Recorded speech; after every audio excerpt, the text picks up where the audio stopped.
Ninguém em nosso pequeno vilarejo, cercado pelas imponentes montanhas dos Andes, esqueceu isso. A chegada do jovem padre Gabriel mudou nossas vidas de uma forma tão radical. Eu tinha apenas 15 anos quando ele apareceu, cheio de energia, carisma e um sorriso que parecia iluminar qualquer canto escuro da igreja. Minha família, como a maioria dos que viviam ali, era profundamente devotos à religião. Minha mãe assistia à missa todas as semanas e minhas irmãs Laura e Teresa cantavam no coral. Meu pai, embora um pouco mais reservado, também respeitava as tradições. Antes da chegada do novo padre, o pároco do vilarejo era um homem idoso, o padre Anselmo. Ele havia servido por décadas e era amado por todos. No entanto, a idade o havia alcançado e seus sermões eram cada vez mais pausados. Sua voz já era apenas um murmúrio. Quando foi anunciado que ele seria substituído, houve tristeza, mas também esperança de que alguém novo trouxesse vitalidade para a comunidade. E assim foi como chegou o padre Gabriel, com 27 anos, com uma autoconfiança que podia ser contagiante. No primeiro domingo em que celebrou a missa, a igreja estava lotada. Todos queríamos ver o novo sacerdote. Ele tomou conta do altar com uma energia que poucos de nós já tínhamos visto antes. Acho que estávamos muito acostumados ao que fazia o padre Anselmo. Sua voz era firme, sua mensagem poderosa, e seus olhos pareciam olhar para cada pessoa, como se soubesse exatamente o que ela precisava ouvir. Minha mãe saiu da igreja dizendo que Deus havia enviado um verdadeiro anjo para cuidar de nós. Com o tempo, Gabriel se tornou o centro do vilarejo. Ele organizava atividades para as crianças, dava aulas de catecismo e também fazia visitas aos doentes. Parecia incansável, mas, à medida que os meses passavam, começaram a surgir pequenos sinais de que talvez nem tudo fosse tão perfeito quanto aparentava. No começo, as mulheres do vilarejo, especialmente as mais jovens, não conseguiam evitar notar sua aparência atraente. Algumas garotas começaram a permanecer nas aulas de catecismo só para conversar com ele, e logo os rumores começaram a circular. Dizia-se que Gabriel era amistoso demais com algumas das jovens, que passava tempo com elas em particular, sob o pretexto de ajudá-las a encontrar a fé.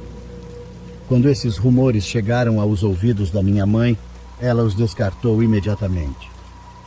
São fofocas de gente invejosa.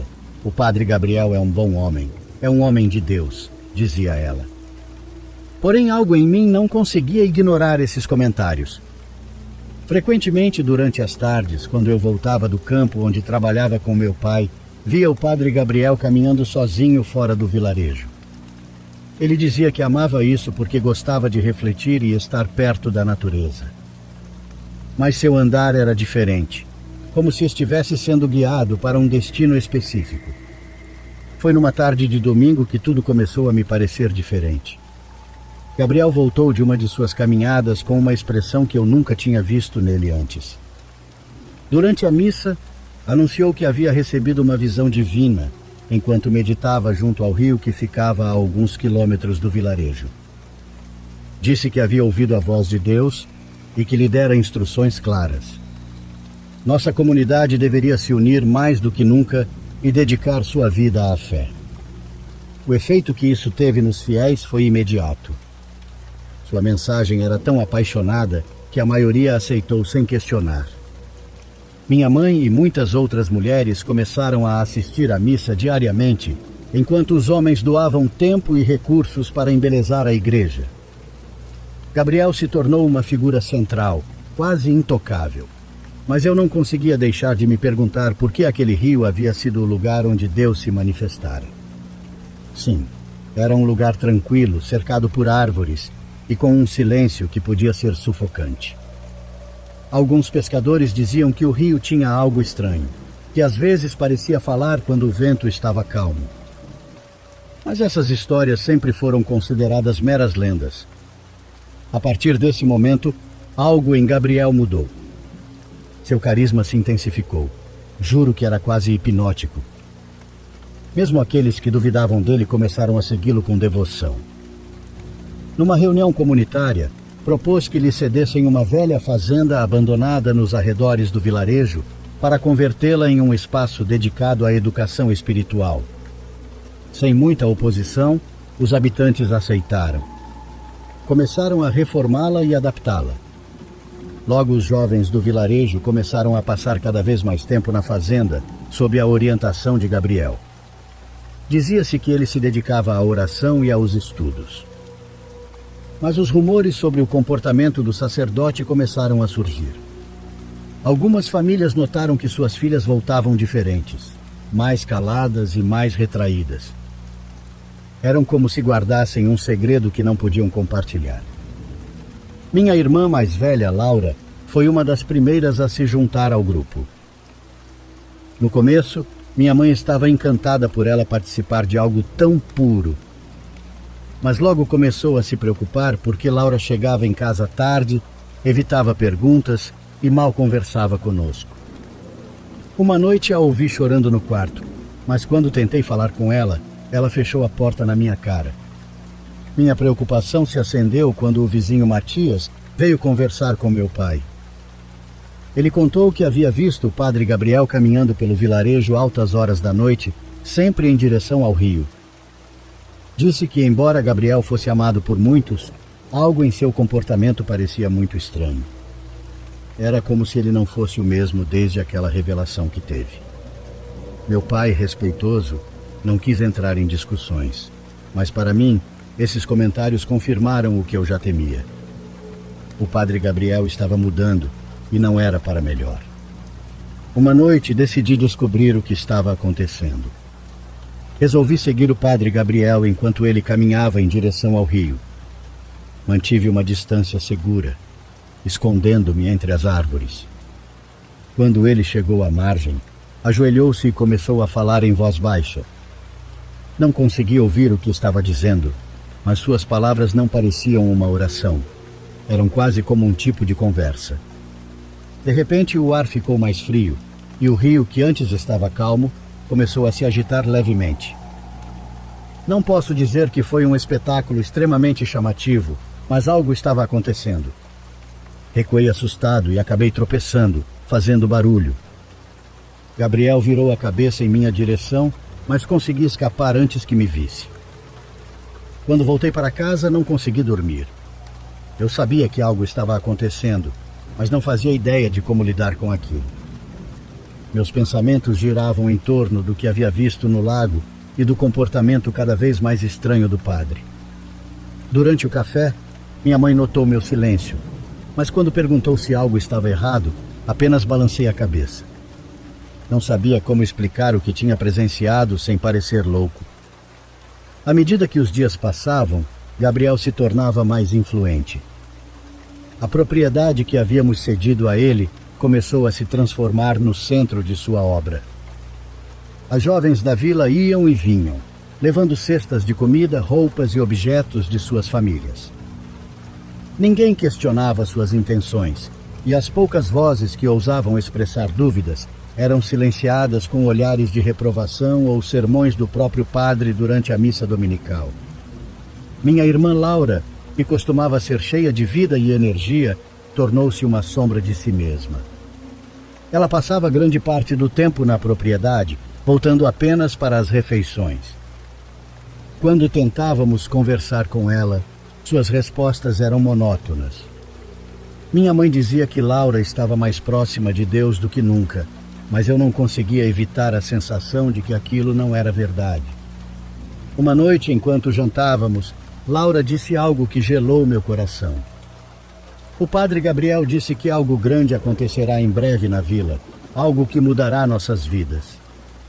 Minha mãe sorriu, mas eu senti um nó no estômago. Quando perguntei o que aquilo significava, Laura simplesmente respondeu: "Saberemos quando for a hora." Os rumores sobre o padre continuavam crescendo, pois algumas famílias começaram a notar mudanças estranhas em suas filhas. Isso incluía atitudes reservadas, mudanças nos horários e até desmaios inexplicáveis. O vizinho Matias mencionou que viu Gabriel entrando na propriedade com várias jovens tarde da noite. Para alguns isso parecia inofensivo, mas para outros era profundamente perturbador. Ele é jovem demais para ser tão santo. Ninguém tem tanta devoção sem esconder algo, disse Matias ao meu pai. Meu pai evitou discussões, mas eu sabia que aquelas palavras tinham mexido com ele. Minha mãe, por outro lado, se recusava a acreditar em qualquer acusação contra Gabriel. Ele é um homem de Deus. As pessoas falam porque não suportam ver algo tão puro e verdadeiro, insistia. No entanto, as coisas começaram a se tornar mais sombrias. Várias das jovens que frequentavam a propriedade deixaram de aparecer na vila. Suas famílias diziam que estavam ajudando nos trabalhos do local, mas outros sussurravam que haviam desaparecido sem explicação. Uma tarde, enquanto voltava do campo com meu pai, decidi tomar um desvio pelo caminho que levava ao rio. Algo me atraía para lá. Era uma sensação de que eu precisava de respostas. Quando cheguei, vi algo que me espantou. Próximo à margem, havia velas acesas formando um círculo gigante. Também havia restos do que pareciam ser pequenos animais espalhados no centro. O ar estava pesado, como se algo estivesse pressionando meu peito. Recuei lentamente, garantindo que não faria barulho. Voltei para casa com o coração disparado. Naquela noite não consegui dormir. Debati entre contar ao meu pai o que havia visto ou guardar para mim. No fim, decidi falar com ele no dia seguinte. Pai, há algo estranho no rio. Acho que o padre Gabriel... Ele me interrompeu. Fernando, não se meta em assuntos que não é da sua conta. A última coisa que precisamos são problemas com o padre. Sua resposta me frustrou, mas também me fez perceber o quão profundo era o controle de Gabriel sobre todos na vila. Pouco depois, Laura teve um colapso. Encontramos ela desmaiada em seu quarto, com febre alta e murmurando palavras que não entendíamos.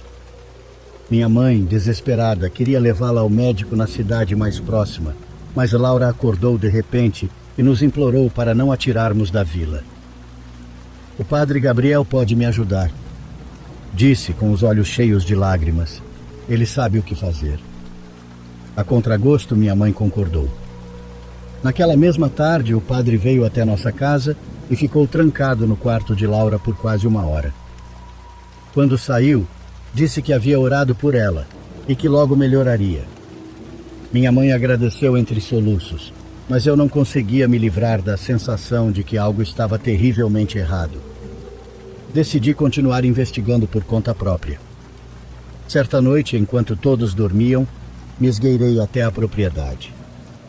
Havia algumas luzes acesas e eu podia ouvir murmúrios vindos do interior.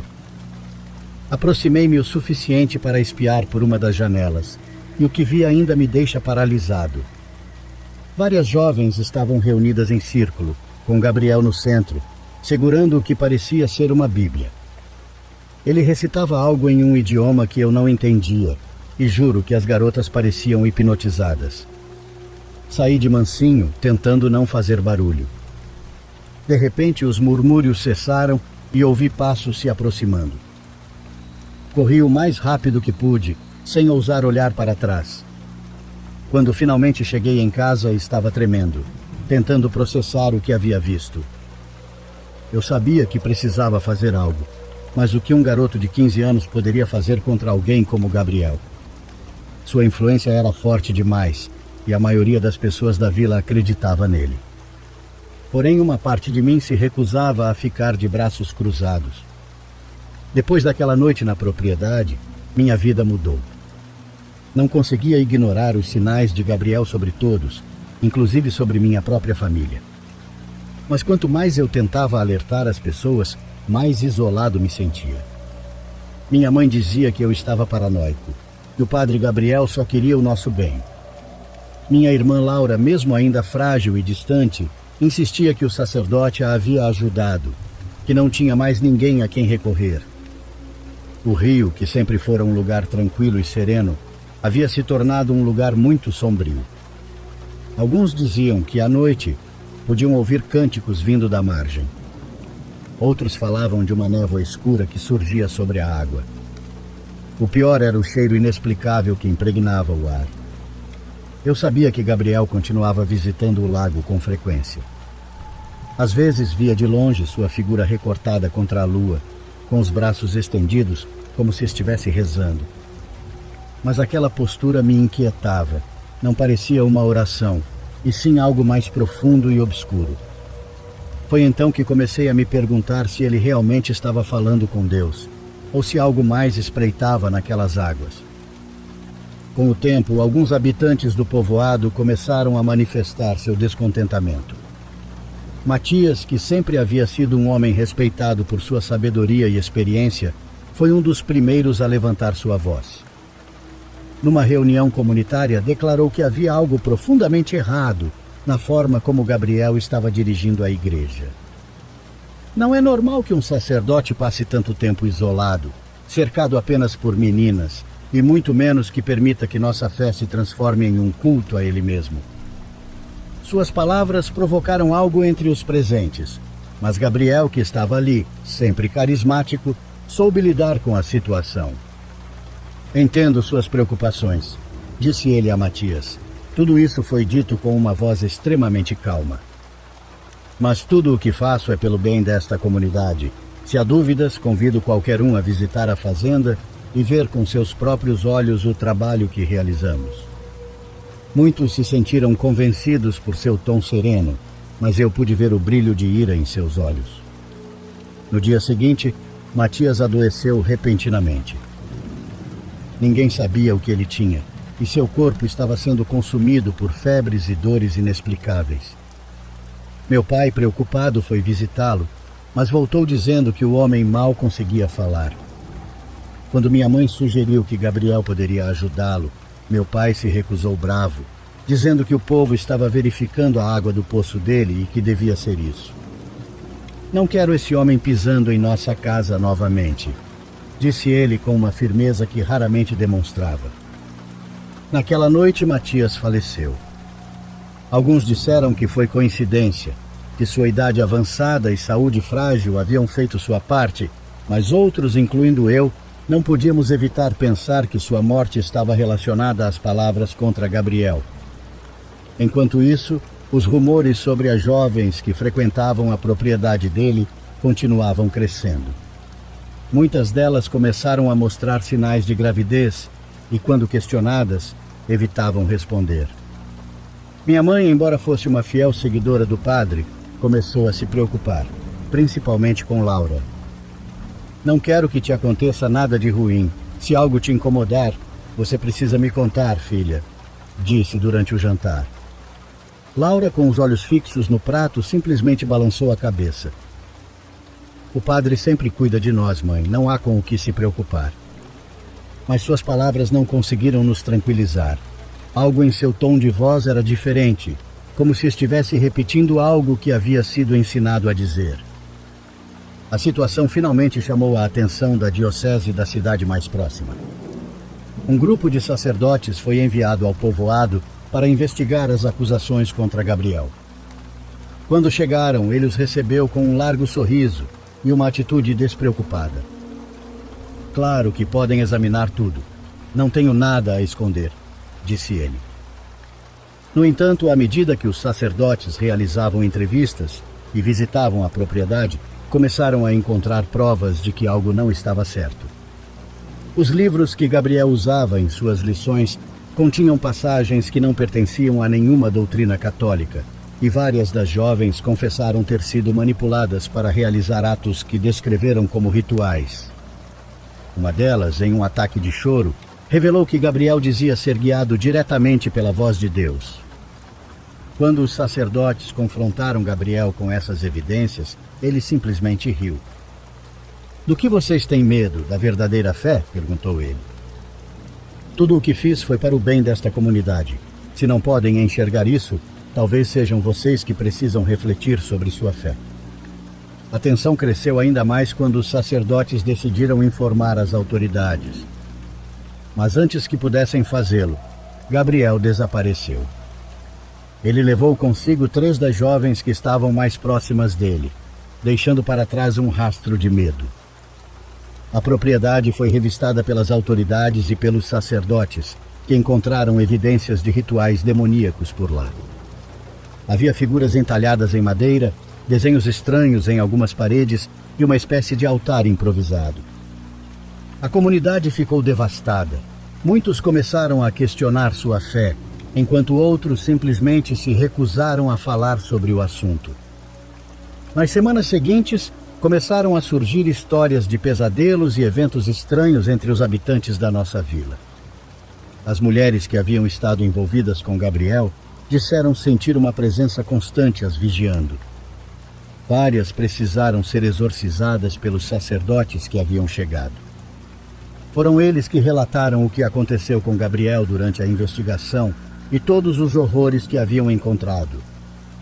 Eu mesmo não consegui escapar do impacto desses eventos. Embora nunca tivesse me aproximado de Gabriel, sua influência mudou para sempre nossa comunidade. Muitos deixaram o povoado, incapazes de suportar as lembranças. Minha família também foi afetada, pois Laura nunca mais foi a mesma. Com o tempo, ela conseguiu se recuperar parcialmente, mas sempre carregou consigo as cicatrizes daqueles abusos. Com o desaparecimento do padre, o povoado mergulhou em um silêncio devastador. Nas primeiras semanas após sua partida, a maioria tentou seguir com a vida, mas era evidente que nada voltaria a ser como antes. As marcas de sua passagem por nossa comunidade estavam presentes em cada canto, nos olhares vazios das mulheres que haviam estado mais próximas dele e nas famílias que agora duvidavam de sua fé. Minha irmã, embora não tivesse sido uma das jovens que partiram com Gabriel, continuava lutando contra seus próprios demônios. Como mencionei, ela passou por episódios estranhos. Sua saúde melhorou um pouco, mas frequentemente acordava gritando à noite, dizendo que algo estava passando as mãos nela. Às vezes ela dizia que Gabriel havia avisado que isso aconteceria, que era uma provação imposta por Deus. Acho que não preciso dizer que minha irmã foi uma das pessoas que mais receberam ajuda dos sacerdotes. Sua libertação levou meses. Ao mesmo tempo, pouco a pouco, mais habitantes começaram a falar de sonhos estranhos e sensações fora do normal. Alguns diziam que viam Gabriel em pesadelos, e outros falavam de sombras que se moviam entre as casas durante a noite. Mas acho que um dos casos que mais me marcou foi o que abalou a todos, o que estava relacionado à família do Matias. Ele havia sido um dos poucos a questionar Gabriel abertamente. Certa madrugada, seu filho mais novo acordou gritando que alguém havia entrado em seu quarto. Quando acenderam a luz, encontraram pegadas molhadas que iam da janela até a cama da criança. Apesar de trancarem a porta e reforçarem as janelas, esse incidente se repetiu por mais 2 noites. Minha família também não ficou imune a esses eventos. Além da situação com minha irmã, uma noite, enquanto dormia, acordei com o som de passos perto do viveiro dos passarinhos. Pensando que fosse meu pai, levantei para ver, mas o corredor estava vazio. No entanto, a porta do quarto de Laura estava entreaberta, e dentro eu podia ouvir sussurros. Ao abri-la, encontrei minha irmã sentada na cama, murmurando palavras. Quando tentei acordá-la, ela me empurrou com uma força que eu não sabia que tinha. Ela começou a gritar até que minha mãe finalmente chegou para acalmá-la. As mulheres que tinham tido relações próximas com Gabriel eram as mais afetadas. Diziam sentir uma presença constante, como se algo as estivesse vigiando, e tinham pesadelos recorrentes.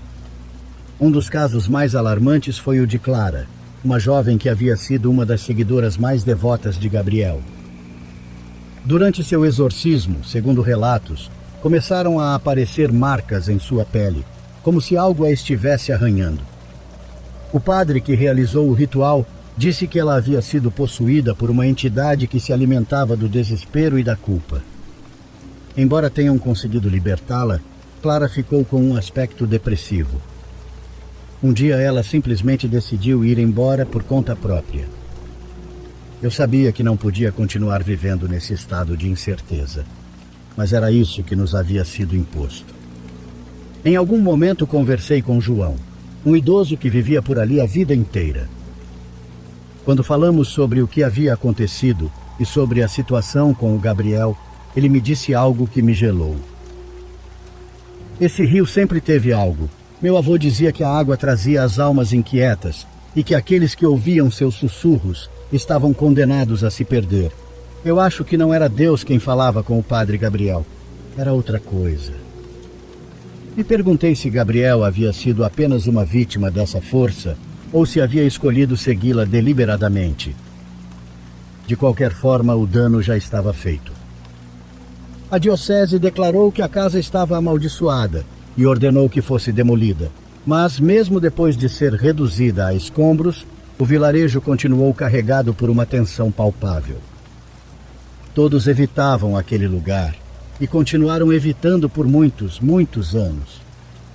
Embora nunca mais tivéssemos notícias do Gabriel, os rumores sobre seu paradeiro nunca cessaram.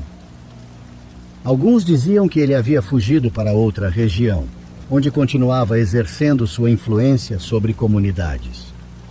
Outros afirmavam tê-lo visto nas proximidades do rio, sempre acompanhado das 3 jovens que haviam partido com ele. Eu, por minha vez, decidi que não podia continuar por ali quando fosse maior de idade. Não com toda essa loucura que aconteceu. Então, com o tempo, convenci minha família a partir. E embora muitos anos tenham se passado desde aqueles eventos, as cicatrizes ainda permanecem. Talvez nunca saibamos a verdade completa sobre o Gabriel e a misteriosa força que lhe dizia ser Deus. A única coisa que sei é que seu legado, embora sombrio, sempre será um alerta para aqueles que buscam poder sob a aparência da fé.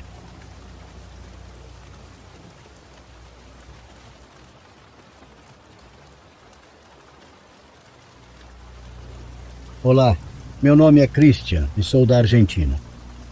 Me dedico a ser cantor de cumbia chaqueña, vocalista do grupo Christian y la Revelación.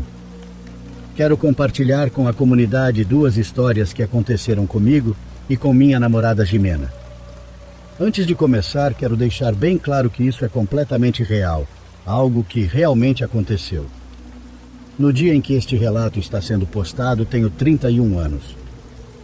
A primeira experiência aconteceu por volta do ano de 2010. Eu tinha apenas alguns meses de namoro com Jimena e ainda não era cantor. Jimena morava em uma grande extensão de terras, propriedade de seu pai, e eu vivia em uma colônia próxima. Por isso, todas as tardes ela me visitava e quando chegava à meia-noite, eu a acompanhava de volta para casa. Como estávamos muito apaixonados, certa noite perdemos completamente a noção do tempo. O tempo passou voando, e quando percebi, já eram mais de 3 da manhã. Preocupado, fui ligar minha moto e, como se fosse coisa do destino, percebi que o pneu estava furado. Parecia que algo queria a todo custo que algo acontecesse.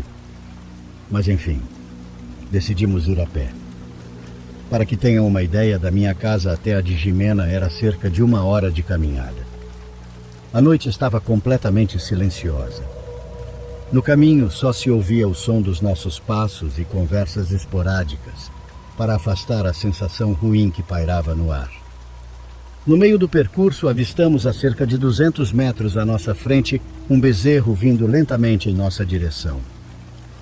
"Espera, tem algo errado", disse para Jimena. Um mau pressentimento me fez parar. Algo me dizia que não devíamos nos aproximar mais, e esse pressentimento se confirmou assim que vimos o animal de perto. Seus olhos emitiam um brilho intenso, como 2 brasas ardentes. Além disso, seu aspecto não era o de um bezerro. Parecia mais um cachorro ou um porco de grande porte, mas eu poderia jurar que havia traços vagamente humanos em seu rosto. O medo me fez tremer e nem preciso dizer. Jimena estava apavorada. Ela mal conseguiu conter um grito. Por sorte, ao lado da estrada, havia uma casa abandonada com a porta aberta e janelas com grades. Sem pensar 2 vezes, corremos para dentro, e assim que fechamos a porta, aquela coisa começou a golpeá-la com uma força sobrenatural. Eu me encostei contra a porta, usando meu peso para impedir que fosse aberta. Sabia que se aquela coisa conseguisse entrar, não sairíamos vivos dali. Jimena, me ajuda, por favor, implorei, mas ela só conseguia chorar. Por favor, me ajuda, se essa coisa entrar, ela vai nos matar. Depois dessas palavras, ela finalmente reagiu e se juntou a mim. De alguma forma, conseguimos impedir que aquilo invadisse a casa. Até hoje, não sei como a porta aguentou tanto impacto. Depois de um tempo, os golpes pararam e pedi a Jimena que continuasse segurando a porta enquanto eu olhava pela grade da janela. Ao me aproximar, percebi que aquela coisa ainda estava lá, sentada em frente à porta. Seja lá o que fosse, tinha a pele cinza chumbo. Como eu disse antes, parecia um cachorro e um porco ao mesmo tempo, com traços humanos no rosto. Tinha orelhas grandes e um rosto enrugado, semelhante ao de um idoso. Aquilo emanava um cheiro pútrido que me fez prender a respiração por alguns instantes. Jimena, ainda junto à porta, perguntou se eu tinha visto algo, mas menti para não assustá-la ainda mais. Não se preocupe, mas fique aí. Melhor estarmos alertas, respondi. Ficamos trancados na casa até depois das 6 da manhã. Assim que nos afastamos da porta, ela caiu sozinha, como se não tivesse mais forças para se manter no batente. Foi um milagre ela ter resistido por tanto tempo. Algum tempo depois, conversando com um vizinho, contei o que havia acontecido. Ele me disse que aquilo era um lobisomem e que tivemos muita sorte de não termos sido atacados. Ele mencionou também que aquele lobisomem era um homem chamado Mingo, um sujeito que não se relacionava com ninguém. Ele disse que já o tinha visto se transformar e que ele supostamente sofria muito. A segunda história é mais curta, mas está relacionada à primeira. Era um fim de semana de madrugada, anos depois do primeiro incidente. Nessa época, eu já trabalhava com a banda e, felizmente, tínhamos muitos shows marcados. Uma das apresentações aconteceu em uma cidade próxima à minha, chamada Corrientes. Depois do show, pegamos a estrada novamente, pois tínhamos outro evento em um povoado vizinho. Devido ao tráfego, parecia quase certo que chegaríamos atrasados. Foi então que o motorista sugeriu um caminho alternativo para chegarmos a tempo. Sem pensar muito, concordamos. O tempo era nossa prioridade naquele momento. Aproveitamos o percurso para descansar um pouco, até que, de repente, o motorista freou bruscamente, fazendo o veículo derrapar. "O que foi?" perguntei. Ele não respondeu. Apenas olhava fixamente para frente, com as mãos agarradas com força ao volante. Falei com ele novamente e dessa vez ele respondeu. "Olha, Christian." Ele ligou o farol alto e à nossa frente, no meio da estrada, iluminou um cachorro anormalmente grande. Jimena, que já era minha esposa, começou a chorar, dizendo que era a mesma criatura que havíamos visto anos antes. "Desvie dele, não o atropele", disse ao motorista. Juro que no momento em que passamos ao lado da criatura, ela nos observou, como se estivesse nos agradecendo por não tê-la atropelado.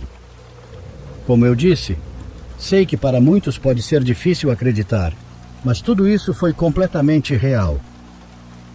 Decidi compartilhar minha experiência com vocês por sugestão da Jimena, pois ela gosta muito do canal. Quero dizer que sempre que temos um tempo livre, assistimos aos seus vídeos. Desde já, muito obrigado.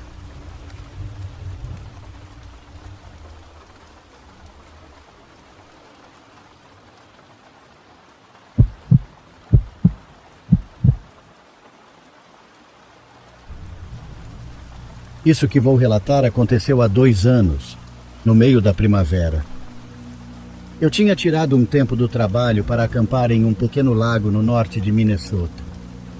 Era um lugar onde eu já havia estado algumas vezes com amigos ou familiares que decidiram me acompanhar, mas desta vez era só eu. A caminhada até lá levou cerca de 2 horas, mas não foi muito difícil. A trilha era praticamente toda plana. Montei minha barraca e outras coisas um pouco dentro da floresta, para não ficar bem na beira do lago. Depois desdobrei minha cadeira, abri uma cerveja e fiquei ouvindo os sons calmos da água e dos pássaros cantando. Já era fim de tarde Então eu não tinha muito tempo antes do sol começar a se pôr. Sempre gostei das noites na floresta. Sempre são tão silenciosas que me dão uma sensação de liberdade. Não sei explicar de outra forma. Porém, naquela noite algo estava diferente. Assim que o sol se pôs, fiz uma fogueira e continuei relaxando, mas uma sensação estranha tomou conta de mim. Era uma sensação que eu não costumava ter. Eu sentia que estava sendo observado, então fiquei olhando para as árvores e para a escuridão ao meu redor, com uma inquietação e quase paranoia. Eu nunca fui assim, então não sabia o que estava acontecendo comigo. Mas sempre que olhava em volta, não via nada. O problema é que estava tão escuro que eu não tinha certeza se conseguiria ver alguma coisa, mesmo que houvesse algo ou alguém me observando. Claro, sem um motivo real para sentir aquilo, fiz o meu melhor para afastar esses pensamentos e tentar relaxar.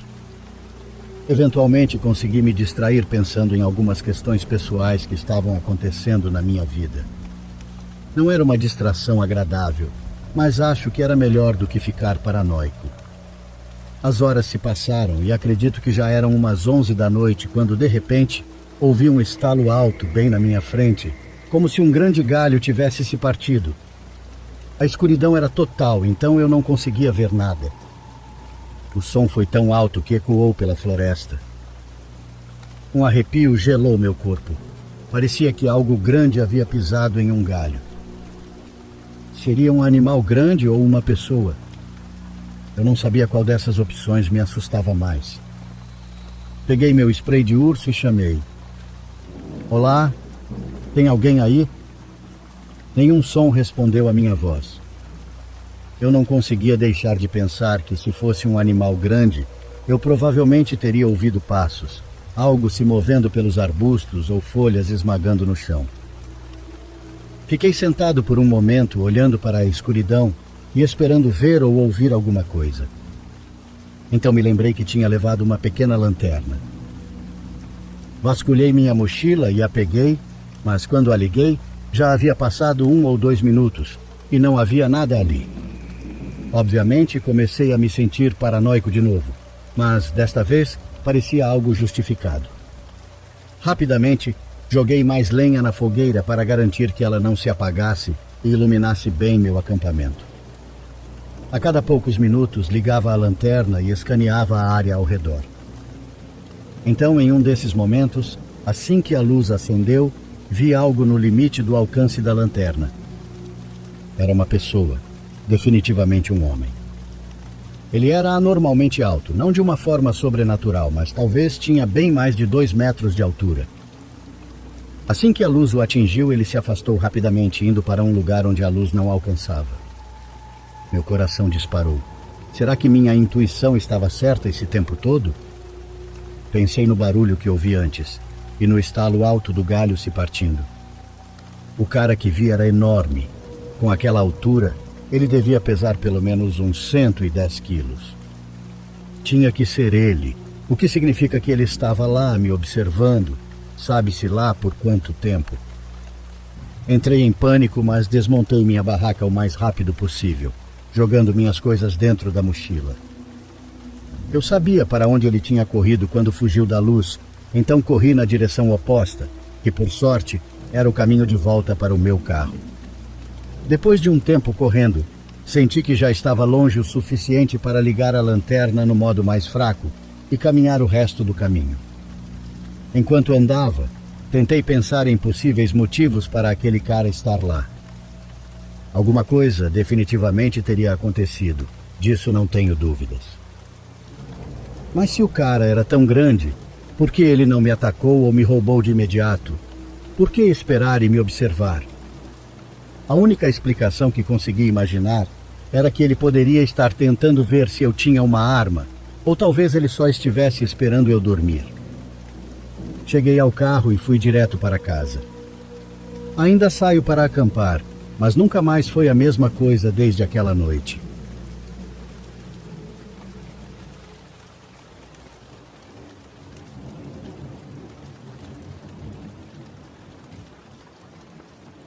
Trabalhar em um necrotério nunca esteve nos meus planos.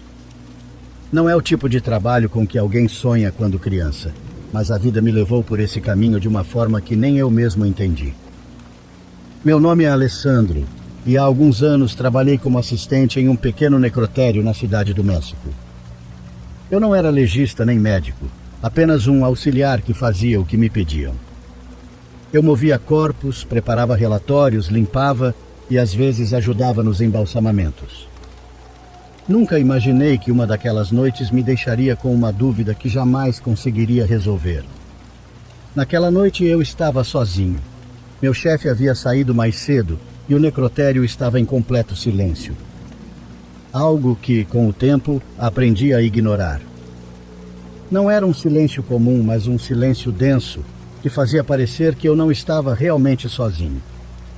Recebi o corpo de um homem de 43 anos algumas horas antes. Segundo o relatório, ele morreu de um infarto fulminante. Sem tentativas de reanimação, sem sinais de luta, como se seu corpo simplesmente tivesse parado de funcionar. Nada fora do normal. Eu precisava prepará-lo para o embalsamamento antes de armazená-lo na câmara frigorífica. Era um procedimento rotineiro até que deixou de ser.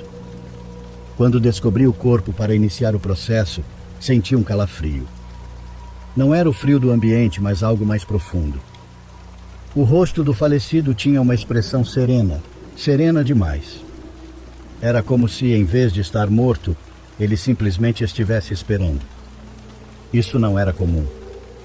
O rigor mortis geralmente distorce os músculos faciais, mas aquele homem tinha uma paz diferente nos traços, quase como se ainda estivesse consciente do que acontecia ao seu redor. Disse a mim mesmo que era só minha imaginação e comecei a trabalhar. Coloquei os instrumentos sobre a mesa, preparei os produtos químicos e ajustei a mangueira para drenar os fluidos. Mas conforme avançava, algo não parecia certo. Em um momento, desviei o olhar do corpo para escrever no relatório. Quando voltei a olhar, pareceu que sua cabeça estava em uma posição levemente diferente. Não tinha certeza. Talvez eu a tivesse movido sem perceber. Me obriguei a não pensar muito nisso e continuei. Mas quando me virei para pegar as luvas, tive certeza de que o corpo havia mudado de posição novamente. O calafrio voltou com mais força, mas eu sabia que o cérebro pode pregar peças em lugares como aquele. Afinal, trabalhar entre os mortos não é algo que a mente humana assimila com facilidade. Mas dessa vez não era só uma sensação. Eu estava vendo com meus próprios olhos. Tentei seguir com o procedimento sem dar mais atenção a isso, mas o ambiente no necrotério ficou mais pesado. Quase como se houvesse mais alguém ali. Olhava de relance para a mesa de aço, esperando ver o menor movimento. E então a luz piscou.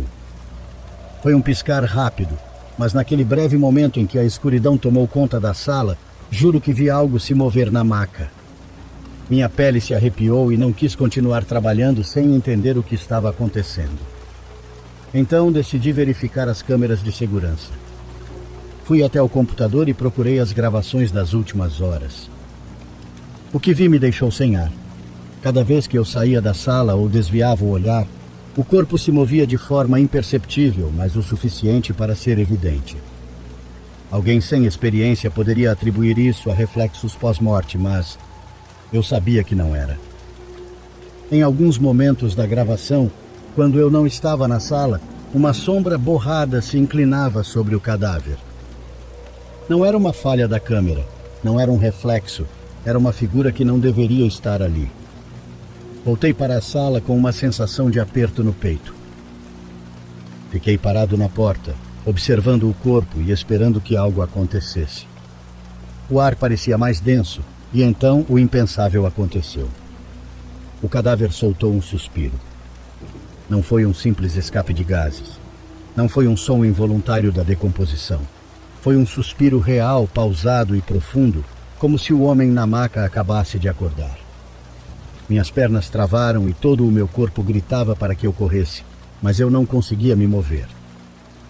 Vi seus lábios se moverem levemente, como se tentassem formar uma palavra, mas não havia som. A sensação era que eu estava vendo algo que não deveria ver. Algo que não deveria estar acontecendo. Me afastei da maca com o coração disparado. Não quis ficar ali nem mais um segundo. Peguei os relatórios e decidi colocar o corpo na câmara frigorífica. Queria me afastar dele o mais rápido possível.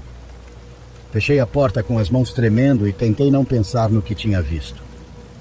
Quando meu turno terminou, não disse nada. Não fazia sentido tentar explicar. Na manhã seguinte, o legista que assumiu o turno revisou o relatório. Mas enquanto conversávamos, ele mencionou algo que me deixou com medo. Disse que o relatório inicial do falecido tinha inconsistências. O homem não havia morrido de infarto, como registrado. Ele foi declarado morto sem uma autópsia adequada e a causa real de sua morte era desconhecida. Fiquei sem palavras. Por um instante, minha mente foi tomada por uma possibilidade aterradora. E se ele não estivesse realmente morto quando o recebemos? Mas não. Não havia como alguém respirar depois de passar horas na refrigeração. A única explicação lógica era que algo mais estava acontecendo. Algo que eu não deveria entender. Nunca mais assisti às gravações. Nunca mais revisei aquele corpo. Tudo o que sei é que, quando voltei ao necrotério dias depois, o cadáver já não estava mais lá. Ele foi enviado para a família, sem mais exames. Há algo que nunca consegui tirar da cabeça. Naquela noite, quando o cadáver suspirou, seu rosto já não era sereno, era de angústia, como se naquele momento ele tivesse entendido que estava preso em um corpo sem vida.